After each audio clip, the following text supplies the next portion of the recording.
Welcome to all of you on my productive and skill oriented platform. So cloud computing के basic concepts हम learn कर चुके हैं और इसके साथ साथ जो हमारे पास क्लाउड कंप्यूटिंग की बेसिक स्किल्स थी वो भी किसी हद तक हमारे पास आ गई हैं।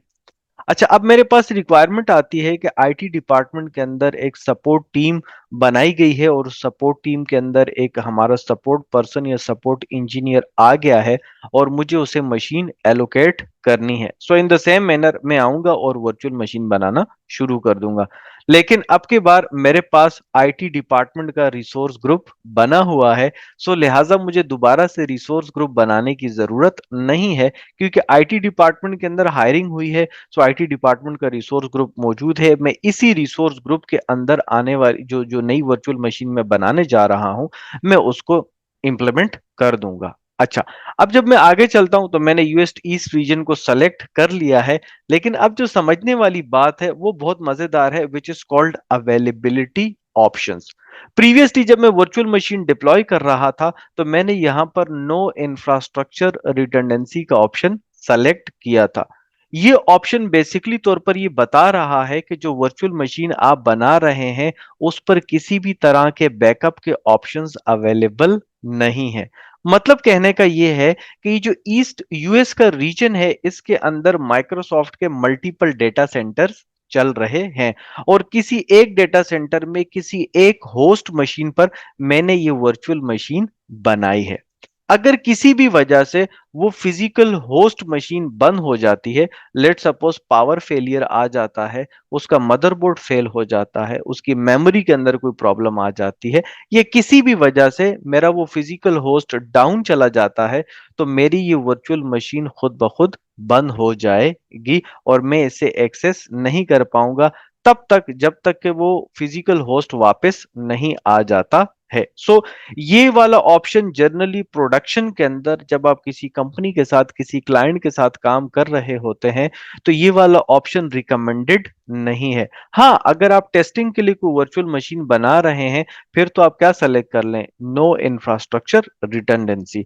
लेकिन अगर प्रोडक्शन का इंफ्रास्ट्रक्चर है और आपके 24/7 के ऑपरेशंस हैं तो फिर आपके पास मल्टीपल बैकअप के ऑप्शंस होने चाहिए हैं ताकि आपके जो बिजनेस ऑपरेशंस हैं वो डिस्टर्ब ना हो। सो मैं जब इस पर क्लिक करता हूं तो ड्रॉप डाउन मेन्यू के अंदर मेरे पास जो पहला ऑप्शन आता है वो आता है अवेलेबिलिटी जोन का। और अवेलेबिलिटी जोन के अंदर नीचे आप देख रहे हैं कि माइक्रोसॉफ्ट ने मेंशन कर दिया है physically separate your resource within Azure region. यानी अगर एक एजर का रीजन है विच इज ईस्ट यूएस तो इसके अंदर मल्टीपल डेटा सेंटर्स चल रहे हैं। सो होगा क्या कि मेरी ये वर्चुअल मशीन जब मैं अवेलेबिलिटी जोन सेलेक्ट कर लूंगा तो एक ही डेटा सेंटर के अंदर मल्टीपल जो होस्ट मशीन है उन पर इंप्लीमेंट हो जाएगी और न सिर्फ एक डेटा सेंटर के अंदर बल्कि मल्टीपल डेटा सेंटर्स के अंदर ही इंप्लीमेंट हो जाएगी।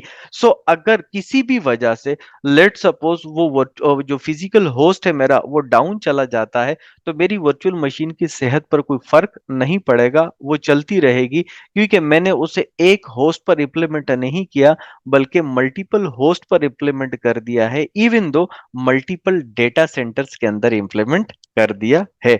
सो अगर पूरे रैक की पावर फेलियर हो जाती है तभी भी मेरी वर्चुअल मशीन चलती रहेगी। अनफॉर्चुनेटली अगर किसी वजह से डेटा सेंटर के अंदर पावर फेलियर आ जाता है, पूरा का पूरा डेटा सेंटर डाउन चला जाता है, तो ये वाली वर्चुअल मशीन इस ऑप्शन की वजह से मल्टीपल डेटा सेंटर्स में चल रही है। सो स्टिल मेरी जो वर्चुअल मशीन है वो रन करती रहेगी।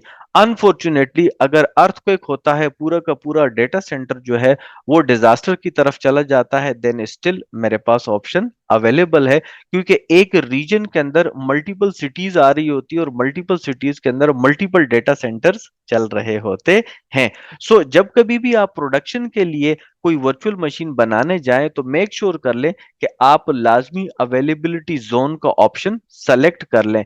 इस ऑप्शन की सिलेक्शन से आपको फायदा ये होगा कि आपकी virtual machine multiple data centres में मल्टीपल होस्ट पर इंप्लीमेंट हो जाएगी। ऑल दो थोड़ा सा कॉस्ट का फर्क आएगा, लेकिन इससे फायदा क्या होगा कि आपके जो ऑपरेशंस है वो 24/7 चलते रहेंगे।